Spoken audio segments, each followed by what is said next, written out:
The Evolution of Violence, Part 2.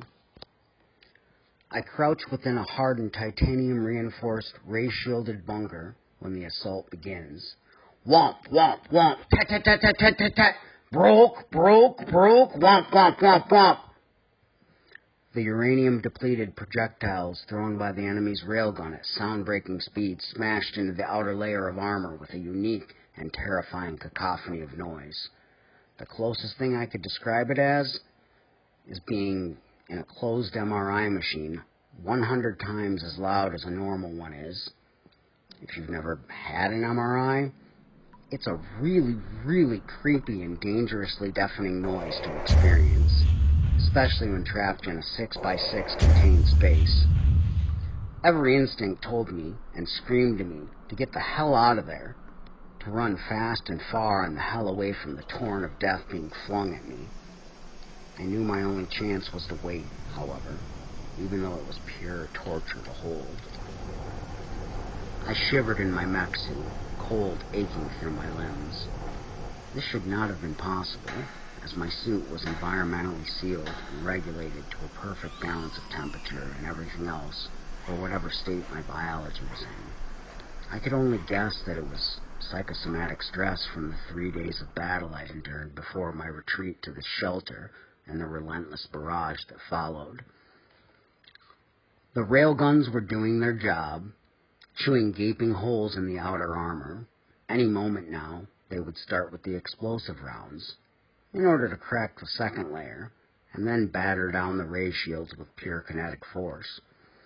Then would come the lasers to slice their way through the last layer of titanium plates, leaving just 10 feet of mere concrete standing between me and basically a full division of the enemy, intent on ending me. You see, before I'd become a prisoner in this stupid little hidey hole, I'd been a very naughty boy. For 72 hours, my squad and I had run and gunned those bastards with every guerrilla tactic we knew, and some we made up as we went. Chances were decent that at least one of the black boxes in our mech suit would be recovered eventually, maybe by both sides, and our exploits would become canon at the academies and training facilities. That was little comfort to me, though, as I would surely be too dead to enjoy the compliment. My unit, we were fast, mean, and downright murderous, but even we couldn't have lasted so long against such overwhelming numbers as the enemy had, if not for the brand new equipment we had been given to test. Some of it was standard upgrades like heavier armor, enhanced ray shielding, and a more powerful energy core. These were appreciated, sure, but were nothing compared to the new weapons we were testing. 2 nearly unbelievable and insanely powerful attachments had been hard-locked into the backpacks which held our power core, and yes, now the ammunition enough for a fairly open and prolonged barrage from the minigun positioned on my left shoulder. On my right shoulder was an awesome, highly charged plasma cannon capable of blowing holes clean through any kind of armor, up to and including tanks and enemy mechs.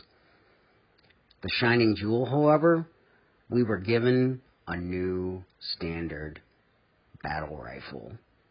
And I say standard, but I mean there was nothing standard about these babies.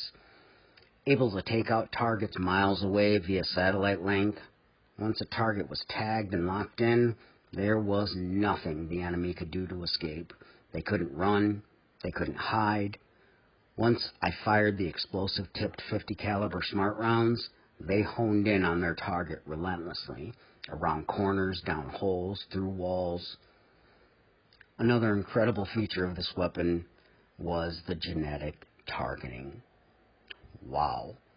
It worked much like the standard tracking via satellite, but with a twist. If you had an enemy combatant's DNA, you simply entered it into the weapon's CPU and fired. Didn't even have to aim. As long as the subject was in range, the round would seek out and eliminate them. This option was especially valuable when targeting officers. Military intelligence sought out and gathered DNA profiles on as many high-ranking officers as they could. Then, If they were spotted on the battlefield, we were given the information and the order to take them out. Losing so many officers so quickly threw the enemy ranks into chaos and gave my men the opportunity to wreak havoc among the disorganized soldiers. With all the upgrades they'd given us, it allowed my 20 men to fight like 100. We'd harassed and harried over 1,000 troopers equipped with heavy weapons, mechs, tanks, and supported by air cover. They just couldn't stop us. Well, for a while anyway. Superior weapons gave us a huge advantage, sure, but there was only so much we could do against such overwhelming odds. Outnumbered 20 to 1, it was really only a matter of time before attrition won the day. One by one, my men were cornered and picked off.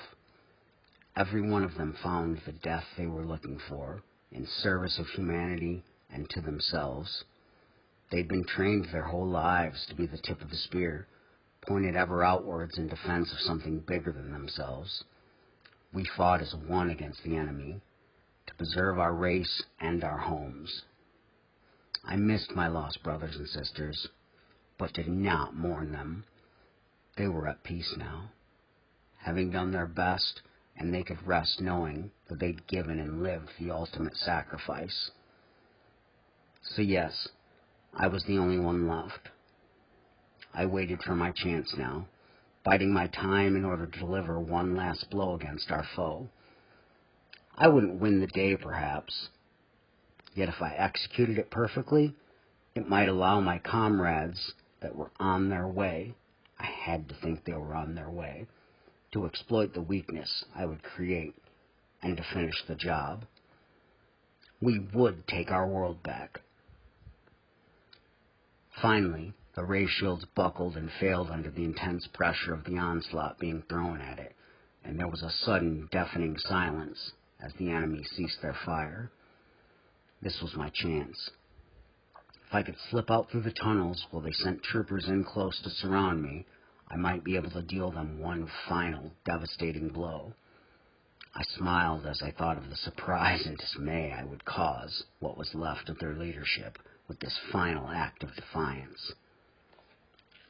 I gave my mech CPU 3 final commands, and then it depressurized and opened up to let me out. I pulled myself out of all the connections, catheter, and finally the neural port rig at the base of my skull. As I stepped onto the rough terrain of the shattered bunker, just my standard issued boots between me and it, I felt fairly impotent and exposed. My jumpsuit leaked a trickle of fluids from its ports and cracks. Yet I wasn't cold anymore. I was warm and comfortable. I knew death was coming quickly, but I had my plan, and the meaning it held comforted me. I released the vault door, and it irised open. I sent my mech its final command from my wrist AI, and it reassembled itself into sentry mode. It would now defend this position until it was destroyed. It would never stop, and would hopefully kill many enemy. I slipped into the tunnels and made my way to the reactor core of the facility. I had an ion charge that would shut down all the cooling systems and cause a cascade failure in all of the systems until a critical overload was reached. At this point, the reactor would explode with the power of, about 1,000 terajoules, and hopefully eradicate at least half the enemy force I faced. I just had to hurry. As I ran down one blank gray corridor after another, I felt the endless need to get to my destination and be done with it. As my wrist AI let me know I was close to the reactor core, I heard the structure shuddering as the enemy breached the final defenses. Ha! I was way ahead of them. Fuck you, you greasy alien bastards. I picked up my pace in spite, wanting to really enjoy the moment when I achieved it. Turn left, run. Turn right, run. Go straight, 100 yards, and yes, I was there. I overrode the lock to the reactor chamber. It irised opened and A sharp pain in my chest stopped me in my tracks. I looked down at the knife protruding from me, and then up into the gaze of my killer. Its eyes and face covered by little more than light armor and a breath mask. I realized my mistake. They'd been hurting me.